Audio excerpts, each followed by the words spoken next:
నమస్తే welcome to Suman TV నేను మీ anchor సిరి. So చాలా మంది మహిళలు ఎస్పెషల్లీ పీరియడ్స్ టైంలో రకరకాల పెయిన్స్కి గురవడం మనం చూస్తూ ఉంటాం. కానీ దానికోసం ఎక్కువగా పెయిన్ కిల్లర్స్ని వాడుతూ ఉంటారు. మరి ఆ పెయిన్ కిల్లర్స్ మన ఆరోగ్యానికి మంచిదేనా? అసలు ఏ టైంలో మనం యూస్ చేయాలి? అండ్ అలాగే మన బాడీ బట్టి మన రెసిస్టెన్స్ని బట్టి కూడా పెయిన్ కిల్లర్స్ డోసేజ్ కూడా చాలా ఇంపార్టెంట్ అని చెప్తూ ఉంటారు. సో వాటి గురించి ఇన్ డీటెయిల్గా మనతో మాట్లాడడానికి డాక్టర్ నిల్లేప గారు ఉన్నారు. వారిని అడిగి తెలుసుకుందాం. నమస్కారం డాక్టర్ నిల్లేప గారు. సో చాలా మంది కూడా మహిళలు పీరియడ్స్ వచ్చినప్పుడు నడుము నొప్పి అనుకుంటూ, కడుపు నొప్పి అనుకుంటూ రకరకాల ప్రాబ్లమ్స్ అయితే ఫేస్ చేస్తూ ఉంటారు. సో దాని గురించి పెయిన్ కిల్లర్స్ వాడడం ఎంతవరకు కరెక్ట్ అంటారు మేడం? అండ్ అలాగే ఈ పెయిన్ కిల్లర్స్ మనం తీసుకోవడం వల్ల మన బాడీకి ఎలాంటి ఎఫెక్ట్ అయ్యే అవకాశం ఉంది? దానివల్ల ఫ్యూచర్లో వాళ్ళు ఎలాంటి ప్రాబ్లమ్స్కి ఎక్కువగా గురవుతారు? అసలు ఫస్ట్ మనం తెలుసుకోవాల్సింది ఏంటంటే అండి, ఒక పెయిన్ఫుల్ పీరియడ్ అనేది ఒక డిజార్డర్. ఒక హెల్తీ పీరియడ్లో పెయిన్ అంత ఎక్సెస్గా ఉండదండి. సో దీన్ని టెక్నికల్గా ఆర్ మెడికల్ టర్మ్స్లో డిస్మెనోరియా అంటాం. ఓకే. జనరల్గా హైయెస్ట్ పెయిన్ వచ్చేది ఆ లోవర్ అబ్డామిన్లో. ఎందుకు వస్తుంది? మెన్స్ట్రేషన్ అనేది షెడ్డింగ్ ఆఫ్ యూట్రస్ లైనింగ్ అండి. అంటే మన గర్భాశయం ఏదైతే ఒక ఫీటస్ ఫార్మేషన్ అయ్యి దానికి నరిష్ చేయడానికి రెడీ అయిందో అది మొత్తం షెడ్ అవ్వుకుంటూ మెన్స్ట్రల్ సైకిల్ లాగా, మెన్స్ట్రేషన్ లాగా మీకు బ్లడ్ అనేది ఫ్లో అవ్వుకుంటూ బయటకు వస్తుంది. ఇది చెయ్యాలి అంటే మన యూట్రస్ కాంట్రాక్షన్ అండ్ రిలాక్స్ రెండు అవ్వాలని. Contract relax. సో అది జరగడానికి మన యూట్రస్లో ప్రోస్టాగ్లాండిన్స్ అని ఎక్కువ ప్రొడ్యూస్ అవుతాయి. జనరల్గా ప్రొడ్యూస్ అయ్యి ఆ మెకానిజంని ముందుకు తీసుకెళ్తాయి. అదే ఆయుర్వేదిక్ వ్యూలో చూసామంటే అపాన వాయువు యొక్క ఫంక్షన్ అండి అది. టు కంటిన్యూ ద పీరియడ్ అనమాట, ఆ షెడ్డింగ్ అవ్వటానికి కోసం. ఓకే. సో ఇది అసలు జనరల్ ప్రాసెస్. ఇప్పుడు ఎప్పుడైతే వాతం ఎక్కువైనా లేదా అపాన వాయువు బ్లాక్ అయినా ఆర్ అది మనకి బాడీలో ప్రోస్టాగ్లాండిన్స్ ఎక్సెస్ సెక్రీషన్ లాగా మేనిఫెస్ట్ అవుతుంది. అప్పుడు మనకి కాంట్రాక్షన్ రిలాక్సేషన్ అప్పుడు పెయిన్ వస్తుంది ఆర్ స్పాజమ్ వస్తుంది అనమాట. దానికే మనం ఇబ్బంది పడతాం అనమాట. అది వెనకాల నడుము నొప్పి ఉంటుందండి. అట్ ద సేమ్ టైం మీకు యూట్రస్ లోయర్ అబ్డామినల్ పెయిన్ కూడా వస్తుంది. ఈ పెయిన్ అనేది మనకి ఎవ్రీ సైకిల్లోని కనుక వస్తుంది అంటే మనం దాన్ని డీప్ ఇన్వెస్టిగేషన్ చేసుకోవడం నెసెసరీ. ఓకే. ఇది ఏదో ఒకసారో రెండు సార్లు వచ్చే పెయిన్ కాదు. సో ఎవ్రీ సైకిల్లో మీకు పెయిన్ వస్తుంది అంటే మనం అసలు ఎందుకు వస్తుంది అనేది ఆలోచన చేయడం ఫస్ట్ ఇంపార్టెంట్ అండి. జనరల్గా డిస్మెనోరియా అనేది ప్రైమరీ అంటాము, సెకండరీ అంటాము. ఓకే. ప్రైమరీ అనేది ఎటువంటి పాథలాజికల్ లేదా అనాటామికల్ ఇష్యూస్ ఏమీ లేకుండా కూడా జస్ట్ ఆ ఫంక్షనల్గా డిజార్డర్తో వచ్చే ప్రాబ్లం అండి. అది జనరల్గా ఫస్ట్ 2-3 days వచ్చి తర్వాత నార్మల్ అయిపోతుంది. అండ్ కొంతమందికి ఆఫ్టర్ డెలివరీ ఆ పెయిన్ తగ్గిపోతుంది. ఓకే. అదే సెకండరీ డిస్మెనోరియా అయితే దాని వెనకాల ఒక పాథాలజీ ఉంటుంది. ఎండోమెట్రియోసిస్ కానీ, ఫైబ్రాయిడ్ యూట్రస్ కానీ. సో ఇట్లా ఒక పెయిన్ వస్తుంది అంటే పెయిన్ అనేది మన బాడీ ఇండికేషన్ అండి. సో దాని వెనకాల ఉండే కరెక్ట్ పాథాలజీ ఏంటి, అసలు ఏం జరుగుతుంది మన బాడీలో అని ఇన్వెస్టిగేషన్ చేసుకుని దానికి రూట్ కాజ్ ఏంటి అనేది తెలుసుకోవటం అనేది మెయిన్. అది ఎలా తెలుసుకోవచ్చు అంటారు మేడం?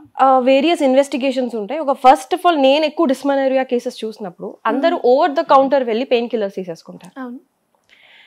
నా సజెషన్ ఏంటంటే whether it is an allopathy, homeopathy, Ayurveda, over the counter medicines తీసుకోవటం అనేది అంత కరెక్ట్ సజెస్టబుల్ కాదు. ఎందుకంటే ఒక డాక్టర్కి ట్రైన్ అవ్వబడతాడు టు అండర్స్టాండ్ ఎందుకు వచ్చింది, ఒకవేళ ఒక తగ్గకపోయినా వాట్ వీ షుడ్ డూ అనేది మొత్తం వీ స్టడీ అండి. కానీ ఏదో ఒక మెడిసిన్ వాళ్ళు ఫస్ట్ టైం రాశారని ఇంకెప్పుడు ఇదే రాస్తారు కదా అని మనం వెళ్ళి తెచ్చేసుకుంటూ ఉంటే దీని నెగిటివ్ ఎఫెక్ట్స్ అనేది చాలా ఎక్కువ ఉంటాయి. ఎలాంటి ఎఫెక్ట్స్ చూస్తాం? పెయిన్ కిల్లర్స్ అనేది 2-3 రకాల్లో ఉంటాయండి. లైక్ ఓపియాయిడ్స్ అని, NSAIDs అని ఇవి ఉంటాయి. అవి ఎమర్జెన్సీ కండిషన్స్లో వాడటం ఓకే. ఈవెన్ ఆబ్స్ట్రిషన్స్ కూడా చెప్తారు. కానీ అదే మనకి పీరియడ్ సైకిల్ ఎవ్రీ మంత్ వచ్చేది రెగ్యులర్గా వాడుతూ ఉంటే అండ్ లాంగ్ టర్మ్ యూజ్లో అది ప్రోస్టాగ్లాండిన్స్ని మేజర్గా బ్లాక్ చేస్తాయి. సో ప్రోస్టాగ్లాండిన్స్ ఎక్సెస్ సెక్రీషన్ని బ్లాక్ చేయడమే కాకుండా అది ఓవరాల్గా బాడీలో ప్రోస్టాగ్లాండిన్స్ బ్లాక్ చేసుకుంటూ వెళ్తాయి. ఎప్పుడైతే ఆ ప్రాబ్లం వస్తుందో మనకి ఫస్ట్ గ్యాస్ట్రిక్ ఇష్యూస్ స్టార్ట్ అవుతుంది. ఎందుకంటే ప్రోస్టాగ్లాండిన్స్ అనేది ప్రొటెక్షన్ టువర్డ్స్ HCl మన స్టమక్లో కూడా. సో అందుకని అల్సర్స్, బ్లీడింగ్ అవ్వటం కానీ గ్యాస్ట్రిక్ లైన్లో ఇలాంటి డిజార్డర్స్ వచ్చే అవకాశాలు ఉంటాయి. నెక్స్ట్ వచ్చేటప్పటికి కొన్ని ఓపియాయిడ్స్ లాంగ్ టర్మ్లో వాడుతున్నప్పుడు అవి మనకి ఒక యాక్సిస్ అంటామండి, ఎండోక్రైనల్ సిస్టమ్ని కూడా డిస్టర్బ్ చేసే ఛాన్సెస్ ఉంటాయి. హైపోథలామస్ పిట్యూటరీ ఎడ్రినల్ యాక్సెస్ని డిస్టర్బ్ చేస్తుంది. నెక్స్ట్ హైపోథలామస్ పిట్యూటరీ గోనాడల్ యాక్సెస్ అని 2 యాక్సెస్లో ఉంటాయి. ఏదైతే మన ఓవరాల్ హోమియోస్టాసిస్ మెయింటైన్ చేయడానికి హెల్ప్ఫుల్. వాటిని లాంగ్ టర్మ్ యూజ్లో డిస్టర్బ్ చేసే ఛాన్సెస్ ఉంటాయండి. అదే కాకుండా ప్రోస్టాగ్లాండిన్స్కి బోల్డ్ ఫంక్షన్స్ ఉంటాయండి బాడీలో. మనం ఎవ్రీ మంత్ అది వాడుకుంటూ వెళ్ళామంటే డెఫినెట్లీ మనకి హీమోడైనమిక్ ఇష్యూస్, అంటే మన బ్లడ్ క్లాట్స్ ఫార్మేషన్ కానీ ఇలాంటి నెగిటివ్ ఎఫెక్ట్స్ వచ్చే ఛాన్సెస్ చాలా ఎక్కువ. కాబట్టి నా మెయిన్ సజెషన్ ఏంటంటే, ఫస్ట్ కొన్ని రిలాక్సింగ్ టెక్నిక్స్ ఉంటాయండి డిస్మెనోరియా ఉన్నప్పుడు. వార్మ్ బాత్ చేయటం, నెక్స్ట్ స్మాల్ స్ట్రెచెస్ చేయటం, థర్డ్ రెస్ట్ తీసుకోవటం. రెస్ట్ ఎప్పుడైతే మనం తీసుకుంటామో అప్పుడు మనకి ఓవర్ ఎగ్జర్షన్ ఉండదు, ఓవర్ ఇన్ఫ్లమేషన్స్ ఉండవు, అప్పుడు తక్కువ పెయిన్ ఉంటుంది జనరల్గా కంపారిటివ్గా. నేను చెప్పేది రెస్ట్ బోత్ బాడీ అండ్ మైండ్కి. ఓకే. అన్నెసెసరీ ఇమోషనల్ ట్రిగర్స్కి కానీ అన్నెసరీ స్ట్రెస్కి కనుక గురి అవ్వకుండా ఉంటే కూడా ఇది హెల్ప్ అవుతుంది. అది కాకుండా మేము జనరల్గా 3 విధాలుగా డివైడ్ చేస్తాం. వాత కాన్స్టిట్యూషన్ వాళ్ళకి పెయిన్ ఒకలా ఉంటుంది, బాగా స్పాజమ్గా వచ్చి వాళ్ళు డబుల్ రోల్ అవుతూ ఉంటారు. సో వాళ్ళలో జనరల్గా మెగ్నీషియం డెఫిషియన్సీ ఉన్నప్పుడు కూడా ఈ ప్రాబ్లం ఉంటుంది. సో వాళ్ళకి మంచి మెగ్నీషియం రిచ్ ఫుడ్స్ కానీ, లేదా హర్బ్ వైజ్గా చూసుకుంటే వాళ్ళకి కొరియాండర్, క్యూమిన్ ఇంకా వాము డికాషన్ లాగా తీసుకుని వాళ్ళు వేడి సిప్ చేసుకుంటున్నా కూడా దే గెట్ రిలీఫ్. నెక్స్ట్ వాళ్ళు వామ్ ప్యాడ్స్ పెట్టుకోవచ్చు, సో దట్ హెల్ప్స్ అండి. కంప్రెషన్స్ పెట్టుకోవచ్చు, that also helps to heal. Next pitta kind of condition, వాళ్ళకి ఇన్ఫ్లమేషన్ ఎక్కువ ఉంటుంది కంపారిటివ్గా, అండ్ ఫ్లో కూడా కొంచెం ఎక్కువ ఉంటుంది. అంటే ఎలా ఉంటుందంటే మీకు ఫ్లో అయిపోగానే the pain would be better, మళ్ళీ ఫ్లో అవ్వగానే పెయిన్ వుడ్ బి బెటర్, ఇలా ఎక్కువగా ఉంటుంది. వాళ్ళకి జింజర్ టర్మరిక్ మిక్స్ చేసి టీ కింద ఇస్తే బెటర్. నెక్స్ట్ కఫా కండిషన్, వాళ్ళకి బాగా స్టాగ్నేటెడ్గా ఉంటుంది, అక్కడ అపాన వాయువు బ్లాక్ అయిపోయి ఉంటుందండి. సో అలాంటి వాళ్ళకి దాల్చిన చెక్క అనేది బెస్ట్ ఆప్షన్. వెన్ దాల్చిన చెక్కని ఒక టీ కింద తీసుకుని మనం వాళ్ళు సిప్ చేసుకుంటుంటే that will help to relieve. So నా మెయిన్ పాయింట్ ఏంటంటే అండి, ఓవర్ ద కౌంటర్ వెళ్ళి ఒక లాంగ్ టర్మ్లో మనం యూస్ చేసుకుంటూ పెయిన్ కిల్లర్స్ కన్నా ఇన్వెస్టిగేషన్ చేసుకోవటం మెయిన్. ఏదైనా ప్రాబ్లం వస్తే దాని కాజ్ ఏంటి, దాని పాత్ ఏంటి, అసలు మనకి ఎందుకు వస్తుంది. ఎందుకంటే డిస్మెనోరియా అనేది న్యాచురల్ సిమ్టమ్ కాదు, జస్ట్ మినిమంగా బేసిక్గా ఒక డిస్కంఫర్ట్ ఉంటుంది కానీ పెయిన్ఫుల్ పీరియడ్స్ అయితే కాదు. So painful periods are not natural, it is a disorder. And madam మీరు అన్నట్టుగానే ప్రతిసారి కనుక మనకి ఇదే ప్రతి సైకిల్లో పెయిన్స్ అనేవి ఎక్కువగా వస్తే చాలా మంది కూడా పెయిన్ కిల్లర్స్ ఈ మధ్య కాలంలో ఎక్కువగా యూజ్ చేస్తూ ఉన్నారు. అదే ఎవ్రీ సైకిల్కి వాళ్ళు అదే పెయిన్ కిల్లర్ని యూజ్ చేయడం వల్ల ఎలాంటి ఎఫెక్ట్ ఉంటుంది? వాళ్ళకి డ్రగ్ రెసిస్టెన్స్ వచ్చేస్తుంది. ఓకే, అంటే ఆ డ్రగ్ అనేది మన బాడీకి పని చేయటం ఆపేస్తుంది. ఓకే, స్లోగా తర్వాత వాళ్ళు నెక్స్ట్ డిగ్రీ ఆఫ్ డ్రగ్స్కి వెళ్ళాల్సి వస్తుంది. అందుకని ఇవన్నిటి మీద వాళ్ళకి ఒక మెడికల్ డాక్టర్కి అవగాహన ఎక్కువ ఉంటుంది. వీళ్ళకి ఎందుకు ఇవ్వాలి, ఎన్నిసార్లు ఇవ్వాలి, ఒకటే మనం ఇస్తున్నాము అంటే బికాజ్ వెనకాల ఇన్వెస్టిగేషన్ చేయాలి కాబట్టి దీన్ని జస్ట్ ఒక పెయిన్ కిల్లర్ తెచ్చి ఈ పీరియడ్ అవకొట్టేద్దాం అనే మోడ్లో ఉండటం కన్నా దాన్ని డీప్గా వెళ్ళటం మెయిన్. ఓకే.